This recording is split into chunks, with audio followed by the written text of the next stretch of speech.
英語聞き流し10分間、名作リスニング、英語テキストと MP3 ダウンロード、その他の物語は、ホームページよりご利用いただけます。88thpp.com 88thpp.com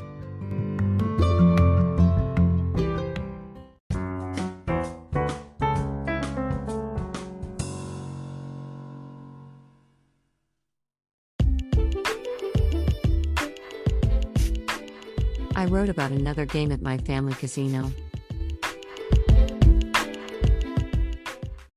The living room in my grandparents' home was used for a card game when the house turned into a family casino during New Year's. The game was a blackjack-like one called Kabu and organized by my uncle. It used to be the best treat of New Year's for me in my childhood and early in my teens.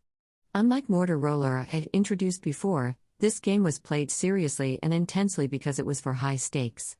The players usually bet $1 or more, sometimes as high as $100.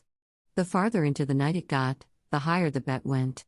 The family members would leave the table one by one, as the higher bet would make them tense and deprive them of pleasure. As for me, I liked to see the game get heated so much and would play throughout the night until the game came to an end in the next morning. The usual players who stayed at the table near dawn would be my uncle, who was a dealer, my eldest cousin, my mother and I. My uncle was a successor of the family by marriage, and so my grandparents were his in-laws. He was on terrible terms with my grandmother, who raised my eldest cousin in place of him, and his wife because they were too busy working at the family farm. Consequently, he didn't get along well with his own son either. New Year's Kabu would become an intense battle between my uncle and my cousin by dawn. My uncle couldn't lose, especially to his son, and that made the game extraordinarily thrilling. My cousin would bet more than $10 on each deal, and my heart would be pounding by seeing bills on the table. My uncle would concentrate on the cards dealt to him and his son too deeply to care about my small bets. Because he would forget to count me in and settle my deal thoughtlessly each time, I would end up winning quite a big amount of money in total every year. He would summon all his strength when he saw the last card dealt to him. In spite of his prayer-like chants, "Come on. Come on," most of the time the card would be the least one he had wanted. Hand after hand, he drew the worst card possible while my cousin was rolling on the tatami floor to stifle his giggling. As far as I remember, he had never won against my cousin. He was manly and frank, but I can still picture him going back to his room after the game in the morning light with unsteady steps, worn out, drooping, and on the verge of tears. 3 months after the house was burned down, he died of cancer without becoming the head of the family.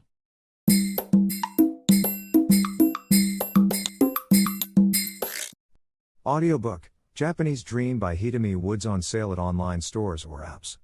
Apple, Audible, Google Play, Nook Audiobooks, 43 available distributors in total.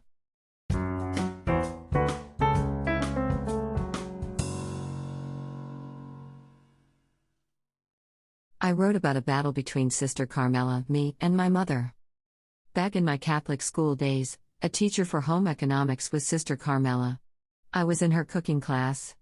I had no interest in cooking at all, and all I did during the class was giggling with my friends and washing the dishes. I simply couldn't take anything in the class seriously. Homemaking seemed ridiculous to me, and to begin with, I could laugh endlessly when I thought about a sister called Carmela teaching how to make caramel. As I was lazy all the time chatting and giggling, Sister Carmela often had to call my name in front of the class and shush me. She also noticed I hadn't participated in any cooking but just been doing the dishes. No matter how hard and often she scolded me for my bad attitude, I didn't obey and kept making other students laugh.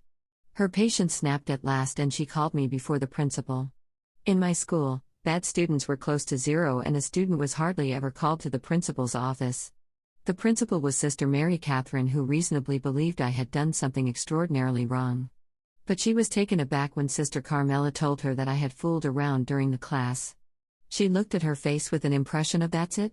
After mildly telling me to behave myself, she let me go. Sister Carmela's punishment didn't work and my bad behavior continued. I was in her sewing class next year. Again, I slacked and asked my friend to make a skirt for me. Sister Carmela found that out when I turned in the skirt pretending I had sewn it. That snapped her completely. She decided to appeal directly to my parents and called up my mother that evening. Over the phone, she told her at length how bad I had been in her class. She blamed my bad attitude on my mother's lack of discipline. My mother kept apologizing for a long time, but her tone gradually changed. As Sister Carmela strongly criticized my mother's way of raising a child, my mother suddenly yelled, "I have no reason to listen to someone who has never married nor had a child," and hung up violently. I was stunned because it sounded to me the most insulting remark about a sister.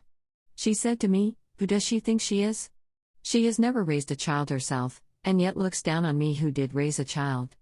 You don't have to obey such a stuck-up person." And Sister Carmela stopped complaining about my behavior ever since.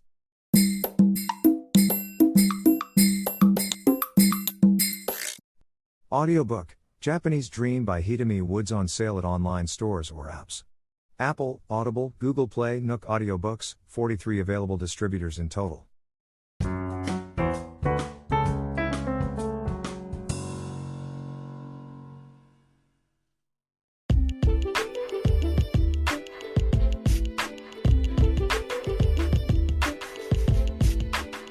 It's about my sudden desire to become a nun when I was a teenager.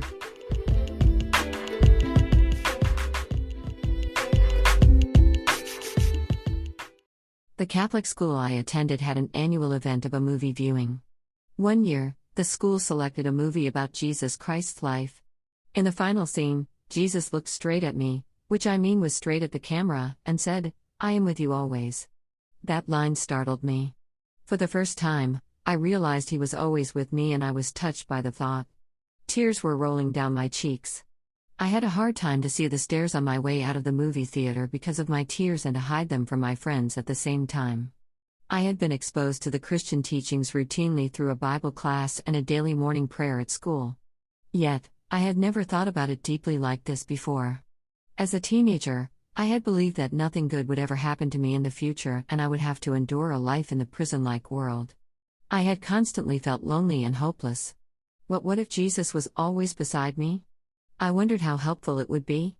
Although I had had numerous bad incidents with nuns at school and been unable to get along well with them, I felt like I understood a fraction of the reason why they became nuns. Imagining being a nun can be much closer to Jesus, I suddenly wanted to be one. I talked about it casually to my best friend and she burst into laughter as she thought it was my new joke. I had told her seriously for days, but that was even funnier to her. My decision to be a nun hadn't changed after 1 week, and at last I dared to tell my mother about it. She just flatly said, "You're too curious and tempting about sexual matters to be a nun." Her remark was right enough for me to come to my senses and think better of it.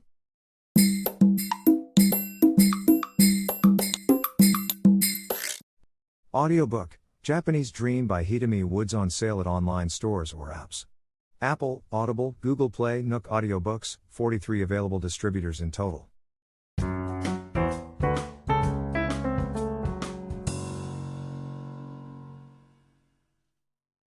Inside a cabinet in the old house where I grew up and spent much of my childhood, there was a beautiful music box.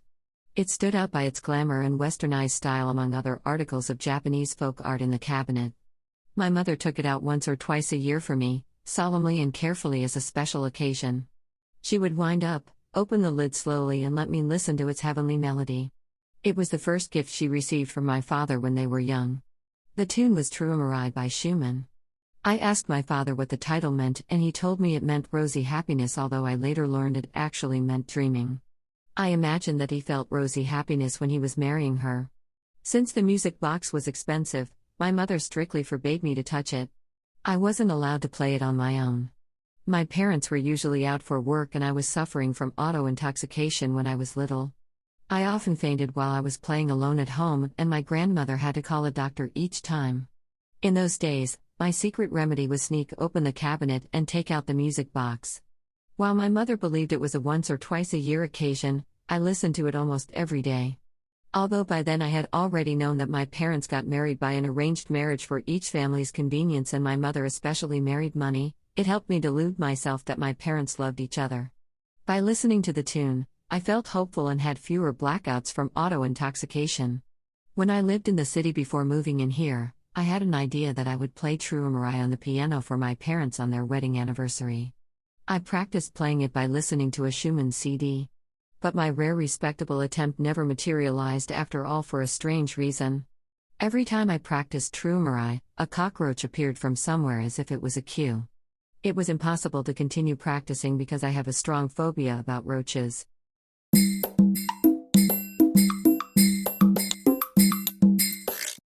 Audiobook, Japanese Dream by Hitomi Woods on sale at online stores or apps.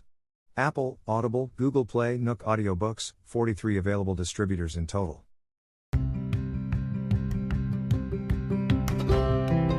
英語聞き流し10分間、名作リスニング。英語テキストと MP3 ダウンロード、その他の物語は、ホームページよりご利用いただけます。